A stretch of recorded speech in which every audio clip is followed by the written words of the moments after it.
नाम है? इकबाल सिंह। ट्राइपॉड के ऊपर लगाने से इसका जो निशाना है ना वो सही बिल्कुल एक्यूरेट जाता है।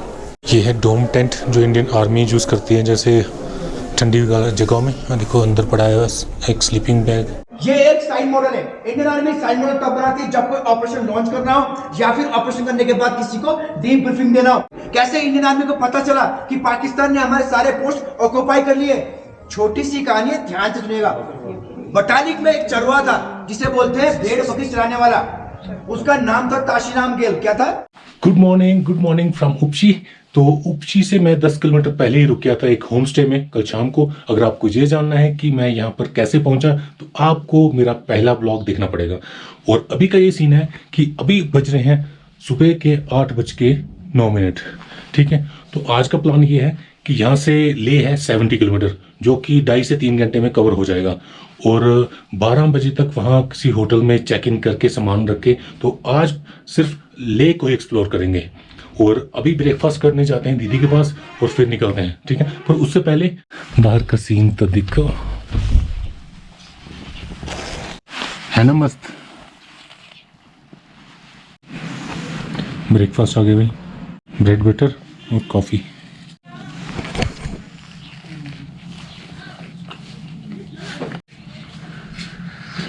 तो मैं निकल चुका हूँ अपने होम स्टे से उपची की ओर जो कि यहाँ से 15 किलोमीटर है और ले है यहाँ से 70। तो निकलते थोड़ा सा लेट हो गया, 9:54 हो गए। तो कोई ना, धीरे धीरे चलते जाएंगे। और यहाँ पे मेरा रहने का जो खर्चा आया 500 रुपया था उस होम स्टे का किराया। और बाकी जो लंच किया मैंने, जहाँ वाटर बॉटल्स ली और ब्रेकफास्ट किया, तो कुल मिला के 800 रुपये में मेरा पूरा हो गया। और टोटल जो जितना भी ट्रिप पे अभी तक हुआ वो आपको भी स्क्रीन के ऊपर दिख रहा होगा। बाकी अभी देखो अलग अलग पैटर्न आ रहे हैं। जैसे मैं मोड़ घूमता हूँ ना, अलग तरह का। ये देखो पर्पल कलर का है, कैमरे में पता नहीं किस कलर का दिख रहा होगा। ये पर्पल, वो बीच वाला पर्पल कलर, ये ग्रीन कलर का, और बीच में वो पीछे टॉप पे वाइट कलर का। और इधर देखो खेती भी हो रही है भाई। खेती बहुत ही कम होती है इधर, बहुत ही ज़्यादा कम, क्योंकि पानी नहीं है, बर्फ़ ही बर्फ़ है भाई। और जहाँ मैं रुका हुआ था होम स्टे में, वो दीदी बता रहे थे कि पानी अभी 6-7 दिन से गांव में आया ही नहीं है। तो मैंने पूछा क्यों नहीं आया, तो बोलती है हमें पानी मिलता है नदी से ही। और नदी क्या हो रखा है कि ठंड ज़्यादा होने से वो फिर से जम गई है। फिर से जमी होने के कारण पानी कहाँ से आएगा। तो टैंकर से पानी लेके जैरी कैन में हमारे लिए बाथरूम के लिए लेके आ रही थी। तो हर एक जगह की यार अपनी अपनी प्रॉब्लम्स हैं। यहाँ पानी देखो अभी नहीं है पानी। तो फिर मैंने दीदी को पूछा अगर अभी नहीं है तो सर्दियों में तो कहाँ से लाते हो पानी। तो बोलते हैं कि सर्दियों में एक हैंड पंप है, वो टाइम टू टाइम चलता है। और उसमें भी प्रॉब्लम ये आ जाती है कि जब लाइट नहीं होती तो वो पंप चलता नहीं है, तो कभी बहुत दिक्कत होती है। तो भाई प्रॉब्लम्स बहुत ज़्यादा हैं इधर। तो स्वागत है आपका उपची में। और ये फर्स्ट व्यू है लद्दाख वैली का। और सामने जो नदी देख रहे हैं ये इंडस रिवर है जिससे कि इंडिया का नाम पड़ा था। और सामने वो रोड देख रहे हैं ना, वो सामने रोड है वो पैंगोंग लेक को जा रहा है, वो ऊपर से उस साइड को। पर हमारा रोड आगे निकल जाएगा, आगे से उपसी से निकल के एक चेक पोस्ट आएगी, चेक पोस्ट से आगे हम ले निकल जाएंगे। तो देखिए इंडस रिवर देखो, हम किताबों में पढ़ा करते थे और आज मेरे को मौका मिला है इसको देखने का। How lucky I am. ये चेक पोस्ट है इधर उपसी। हाँ जी, क्या नाम है? इकबाल सिंह।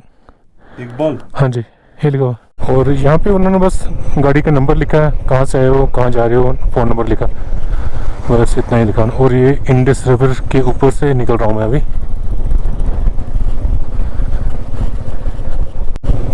ये देखो पैंगोंग के लिए, हुनले के लिए यहीं से रास्ता कट गया और रास्ता रोड उधर गया। और ये हमारा भी ले जाने के लिए ले 49, कारगिल 273, श्रीनगर 481। ये मैं यार शॉपिंग करेंगे थोड़ी, मेरे को शॉपिंग भी करनी है। एक कंबल लेना है यार, रात को कैंपिंग के दौरान ठंड लगती है तो एक कंबल भी लूँगा। स्लीपिंग बैग के अंदर डालने से ठंड नहीं लगेगी। और एक विंटर ग्लव्स भी देखूंगा कोई अच्छे से मिल गए तो वो लूँगा। और एक थर्मल भी ले लूँगा एक पेयर। ठंड का इंतजाम करना है पहले पूरा। 6th या 7th क्लास में एक हिस्ट्री की बुक होती थी, सभ्यता की कहानी। तो उसमें इस नदी का काफ़ी जिक्र होता था, इंडस रिवर का। इंडस रिवर के बारे में काफ़ी उसमें उल्लेख है। और यहाँ थोड़े थोड़े पेड़ भी दिख रहे हैं। एक तो लद्दाख में आपको पेड़ बहुत ही कम देखने को मिलेंगे। अब जैसे जैसे ले के नज़दीक जा रहा हूँ, यहाँ से होगा 15 किलोमीटर होगा, तो बिल्कुल ग्रीनरी है यहाँ पे। देखो पेड़ दोनों साइड कितने अच्छे लग रहे हैं। लो जी, हार्दिक स्वागत है आपका ले में। और अभी यहाँ रूम ढूंढते हैं फटाफट। जुले जुले जुले। तो भाई यहाँ रूम ढूंढते हैं फटाफट। टाइम हो गया 12 बज के पूरे 12, 10 मिनट आगे घड़ी है। तो सामान रखते हैं और फिर निकलते हैं आसपास घूमने और शॉपिंग करेंगे। आज इधर एंजॉय करेंगे पूरा। तो ले में पहुंच के मैंने एक गेस्ट हाउस में एक बेसिक सा रूम ले लिया है। तो ये रूम में बेसिक फैसिलिटीज़ हैं, वाईफाई है, टीवी है, अटैच बाथरूम है। और व्यू की तो सोचो मत, देखना है तो देख लो। तो भाई ये है 1100 रुपये में रूम, खाना अपना होगा, ठीक है। तो अभी 12 बजे आराम से हमने चेक इन कर लिया था, तो अभी बस मैं रेडी हो गया हूँ लगभग। तो निकलते हैं, पहले लंच कर लेंगे किसी अच्छी जगह पे।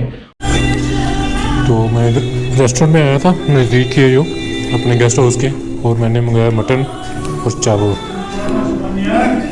खा के देखते हैं कैसे। देखो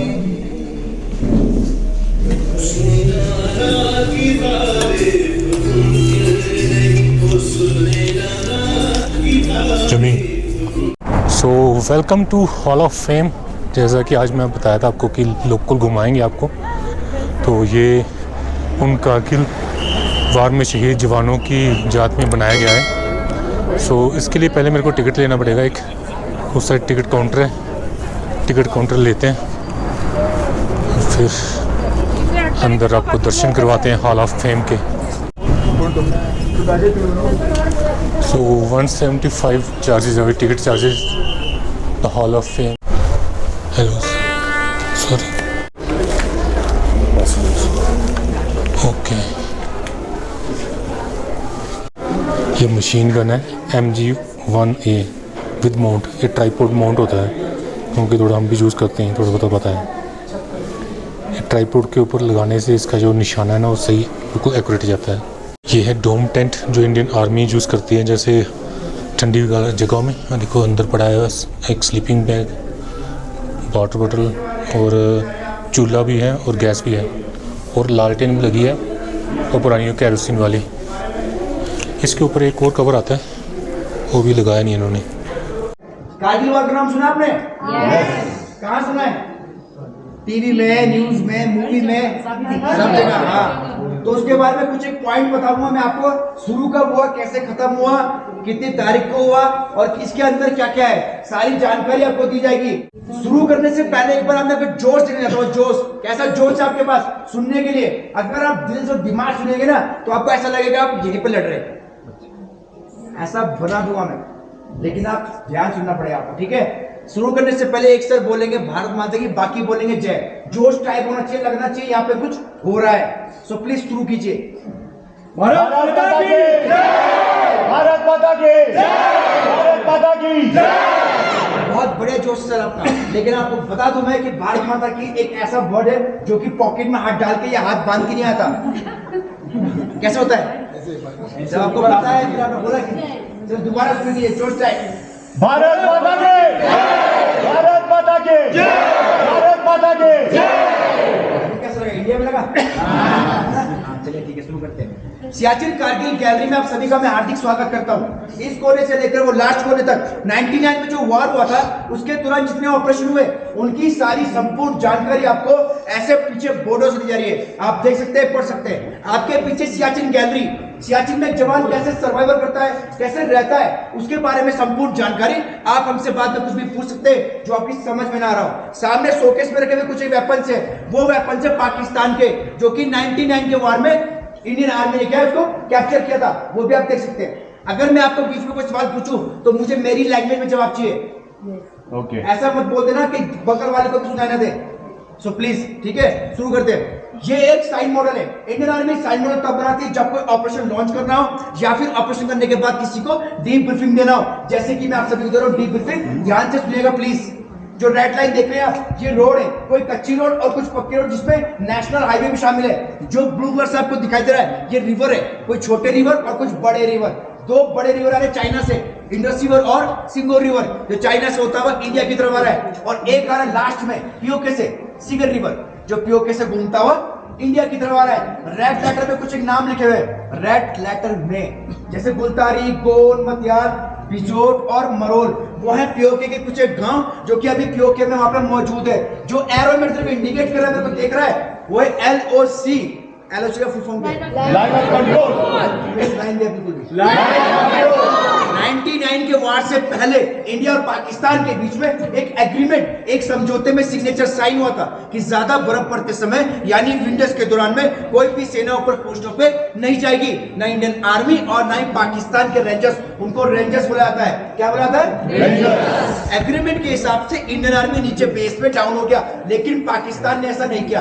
पाकिस्तान ने छुपते छिपाते धीरे धीरे हमारे कुछ एक पोस्ट ऑक्यूपाई करके रख लिए, जिस टाइम हम एग्रीमेंट के हिसाब से नीचे बेस में डाउन हो चुके थे। वो पोस्ट कौन से आप देख सकते हैं? द्रास में .4875, टाइगर हिल 5140, टोलोलिंग। नेक्स्ट कारगिल में 5608, कक्सार और मजदास, और बटाली के कुछ एक सेक्टर जैसे जुब्बर हिल्स, मुंटो डालो, खालूबर और यलदौर। अभी पाकिस्तान ने जितना ऑक्यूपाई करना था कर चुका। अभी इंडिया की बात उसको रिकैप्चर करने के लिए तो उसकी शुरुआत करी गई बटालिक सेक्टर से 2 मई को। कितने मई को? 2 मई। 99 को जो वार शुरू हुआ था वो 2 मई से स्टार्ट हुआ था, और उसका पहला ऑपरेशन लॉन्च किया गया था मुंटो डालो के पास। पहला ऑपरेशन 15 मई को। ऑपरेशन से पहले 2 मई को जब शुरुआत हुई 99 के वार की, वो कैसे हुई? कैसे इंडियन आर्मी को पता चला कि पाकिस्तान ने हमारे सारे पोस्ट ऑक्यूपाई कर लिए? छोटी सी कहानी है, ध्यान से सुनिएगा। बटालिक में एक चरवा था जिसे बोलते हैं भेड़ बकरी चराने वाला, उसका नाम था ताशीराम गेल। क्या था? ताशीराम गेल। हाँ, उसने क्या किया, मुंटो डालो के पास वो भेड़ बकरी जब चरा रहा था तो उसने कुछ एक हरकत देखी लोगों की कि 7 से 8 लोग पठानी सूट पहने हुए लंबे चौड़े क्या है कि पत्थरों से वहां बंकर बना रहे थे। जब उसने कंफर्म कर लिया कि वो इंडियन आर्मी नहीं है तो उसने नीचे बटालियन में जो बैठी थी फौज एग्रीमेंट के हिसाब से, उनको उसने इंफॉर्मेशन दी कि सर मैंने वहां पे कुछ हरकत देखी लोगों की। जब इंडियन आर्मी को ये पता चल गया तो वहां पे क्या हलचल मच गई। उन्होंने क्या किया, एक ग्रुप बना लिया, एक अफसर 10 जवान 11 लोगों का एक पार्टी बनाई, पेट्रोलिंग पार्टी बोलते हैं उसे, जो कि सर्च करने के लिए मुंटो डालो में उनको भेजा गया। उसके कमांडर, अपने नाम भी सुना होगा उस टाइम, कैप्टन सौरभ काले साहब का नाम सुना है? सर सुना है? क्या सुना है आपने? नहीं सुना? कैप्टन सौरभ काले, क्या सुना है? उसके बाद जब वो 11 मुंटो डालो के पास सर्च करने गए तो 11 के 11 वापिस वो नहीं लौटे। जब वापिस नहीं लौटे तो हुआ शुरू वार, लड़ाई, ऑपरेशन, और पहला ऑपरेशन लॉन्च किया गया मुंटो डालो के पास 15 मई को, जैसे मैंने आपको बताया था। उस ऑपरेशन का नाम था ऑपरेशन सफेद सागर। सफेद सागर इसलिए रखा गया उसका नाम, ज्यादा हाइट होने के कारण एयरफोर्स और इंडियन आर्मी ने मिलकर वहां पे ऑपरेशन लॉन्च किया, उसको सक्सेस बनाया, और पाकिस्तान ने जितने भी बटालिक सेक्टर के जगह जमीन पोस्ट को ऑक्यूपाई करके रखा हुआ था उसको रिकैप्चर कर लिया। 4 के 4 आप देख सकते हैं। नेक्स्ट दरास। दरास में टोलोलिंग सबसे ज्यादा इंपॉर्टेंट था। क्यों? क्योंकि नेशनल हाईवे जा रहा है, जोजिला, दरास, कारगिल, लेह लद्दाख, सियाचिन। अगर पाकिस्तान टोलोलिंग में कैप्चर कर लेता तो आज जहां पे यहाँ पे सब लोग खड़े वहां पे कौन होता? कौन? ऐसा ना हो इसलिए यहाँ पे एक ऑपरेशन लॉन्च किया गया जिस ऑपरेशन का नाम था ऑपरेशन ओपी विजय, जिसमें .4875, टाइगर हिल 5140 टोलोलिंग शामिल थे। आपने एक मूवी देखी लेटेस्ट में आई थी जो जिसमें कैप्टन विक्रम बत्रा साहब भी शामिल होते। उनको एक टास्क मिला हुआ था कि 0.5140 रिकैप्चर करने का, और उन्होंने किया भी, और करने के बाद अपने सीनियर को एक 4 लाइन का मैसेज पास किया था। वो क्या था? दिल मांगे तो क्या था सर? दिल मांगे तो। उसके बाद उनको नेक्स्ट टास्क मिला 0.4875 को रिकैप्चर करने का। रिकैप्चर तो हुआ, लेकिन करते करते वहां पे वो शहीद हो गए। लेकिन उनके साथ में जो फौज थी, जो सेना थी, उन्होंने लास्ट में क्या है, सारा का सारा ये रिकैप्चर कर लिया था। आप देख सकते हैं 4 के 4। नेक्स्ट में कारगिल 5608 कक्सार और मजदास में लास्ट में एक ऑपरेशन लॉन्च किया गया, जिस ऑपरेशन का नाम था ऑपरेशन तलवार। ये ड्यूरेशन वार का फाइट का 2 मई 42 से शुरू हुआ था और 26 जुलाई जाके कारगिल में खत्म हुआ।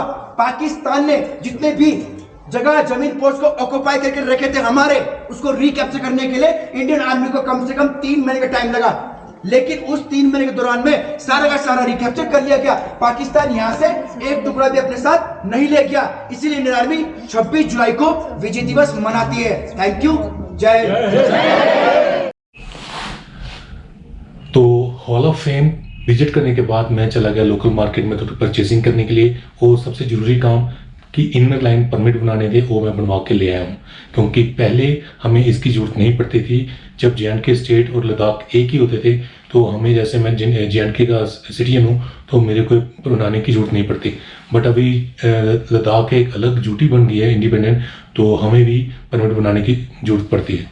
तो मैं सारे बनवा के ले आया हूँ। तो कल चलेंगे, प्लान है कि नुब्रा वैली।